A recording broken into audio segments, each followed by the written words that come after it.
Hello and welcome to my channel English Literature Made Easy with Saswati. In today's video, I will talk about the poets of the 1930s. First, I will give you an introduction to the poets of the 1930s. Then I will talk about the social, political and economic background of the 1930s. Then I will talk about some of the characteristics of the poets of the 1930s. And finally, I will discuss some of the representative poems by the poets of the 1930s. So do stay tuned and watch the video till the end so that you don't miss out on any of the important points that will be discussed in this video. So let's first start with the introduction to the poets of the 1930s, and let's first see who are the poets of the 1930s. The term poets of the 1930s refers to a group of British and Irish poets in the 30s such as W.H. Auden, Stephen Spender, Louis MacNeice, Cecil Day Lewis, Christopher Isherwood, Edward Upward and Rex Warner. They were also known as the Auden Group or the Auden Generation after the most prominent poet of the 30s, W.H. Auden. Poet critic Roy Campbell, in his book Talking Bronco in 1946, coined the name MacSpaunday to designate a group comprising of the four poets of the 30s, and these four poets are Louis MacNeice, Stephen Spender, W.H. Auden and Cecil Day Lewis. The term MacSpaunday, which occasionally used as a synonym for the poets of the 30s. These poets of the 30s such as W.H. Auden, Stephen Spender, Christopher Isherwood, Louis MacNeice and Cecil Day Lewis were sometimes also referred to as the Oxford poets, as they were all Oxford graduates and were known to each other. These poets of the 30s were also known by another name, and that is Pylon poets. The Pylon is a poem by Stephen Spender, and it perfectly reflects the political and social concerns of its members. The Pylon poets were W.H. Auden, Cecil Day Lewis, Louis MacNeice, Stephen Spender and Christopher Isherwood. The poets of the 1930s are known by different names such as the Auden Group or the Auden Generation, MacSpaunday, the Oxford poets and the Pylon poets. Please don't get confused between the Oxford poets and the Oxford movement.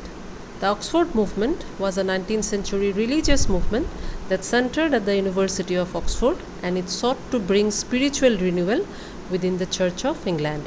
On the other hand, the Oxford poets were the poets of the 1930s such as W.H. Auden, Stephen Spender, Christopher Isherwood, Louis MacNeice and Cecil Day Lewis. Now let's look at the social, political and economic background of the time. The 1930s was the period between the Great Depression of 1929 and the outbreak of the World War II in 1939. These two global events had devastating effects all around the world.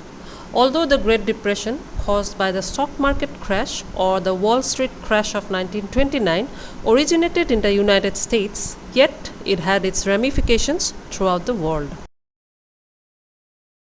Acute poverty and mass starvation all around.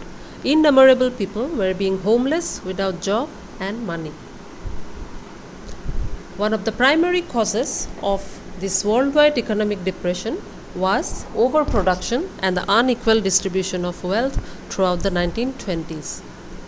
Alongside this unstable socio-economic condition, the political state of Europe was also very turbulent. In many European countries, democracy was overthrown by dictatorship or authoritarian rule. Most notable of them is Germany, when Hitler seized power in 1933. This generation of English poets from the 1930s who were caught in the menace of the World War II, the rise of fascism and the collapse of the Western economy were very much socially and politically sensitive, and the way they responded to it was unique and different from the previous generation of poets such as W.B. Yeats, T.S. Eliot, Ezra Pound and others. Ezra Pound propounded the dictum "make it new," which urged poets to be distinctively innovative in terms of poetic technique, and that is the reason poets like T.S. Eliot used new poetic forms and techniques during the 1920s.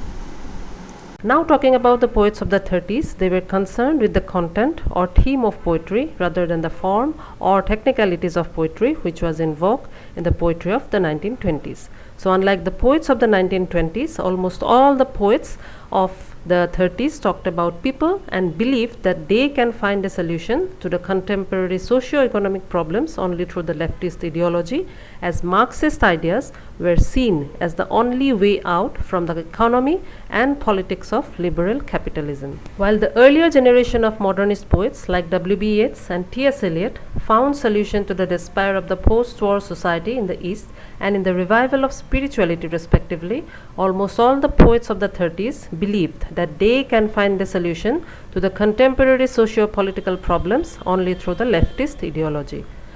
During the 1930s, all these poets were young, they were socially and politically conscious and outspoken. The second characteristic is poetry for these poets was a means to bring about a social revolt, and they sought solutions to the problems through two prominent figures, Sigmund Freud in psychoanalysis and Karl Marx in politics, as they believed that solution to the problems of the world should be sought only in Freudian psychoanalytical theories and Marxist political theories. The third characteristic is all these poets were attracted to the politics of the left, despite hailing from privileged backgrounds, because they believed that only Marxist ideas and notions could offer a model for a more equal and human society after that decade of radical social, political, and economic change. The fourth and the last characteristic is from the form or technicality of poetry seen in the 1920s, the focus shifted to the content or subject matter of poetry with the poets of the 30s, as they addressed the socio-political sensibilities of the age in their poetry. Now let's look at some of the representative poems by the poets of the 1930s. Auden is a poet of the masses.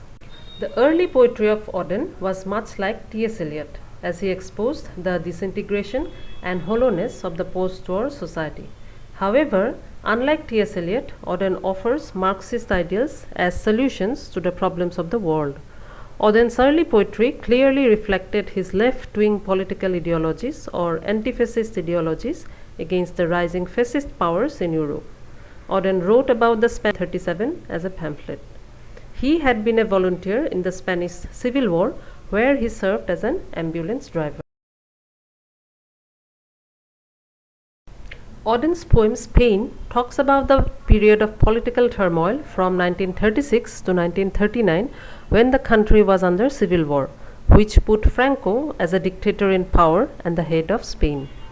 Here in this poem, Auden calls people to action, and the poem seems to foreshadow the tussle between the forces of democracy and fascism throughout the mid-20th century, when fascist tyrants like Hitler and Mussolini were in power. Then in 1939 began the World War II, with Hitler overtaking Poland, and Auden wrote the poem September 1, 1939 on the outbreak of World War II. Another significant poem written by Auden is Consider, in which he presents a grim picture of our time. The speaker addresses the reader directly and asks them to consider a symbolic modern landscape that is on the verge of collapse. He says, "Consider this, and in our time, as the hawk sees it, or the helmeted airman, the clouds rift suddenly.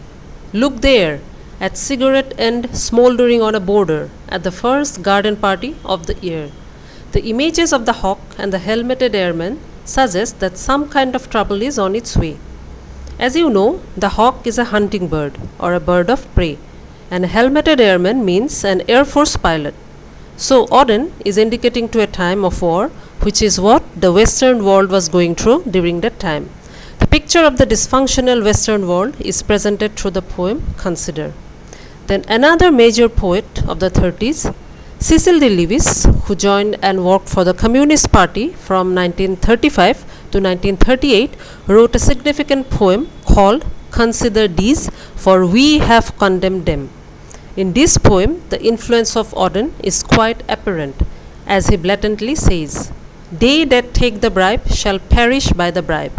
He equates leaders with robbers and says that they are the ones who hand down disaster.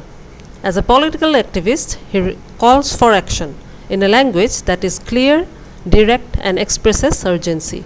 It is now or never, the hour of the knife, the break with the past, the major operation. Cecil Day Lewis was the Poet Laureate of England from 1968 to 1972. It was Auden who characterized the 1930s as the age of anxiety and wrote a poem titled The Age of Anxiety in 1947, for which he won the Pulitzer Prize. It is a poem on cultural and psychological themes. Throughout his career, Auden collaborated with Oxford friends and fellow poets Christopher Isherwood and Louis MacNeice.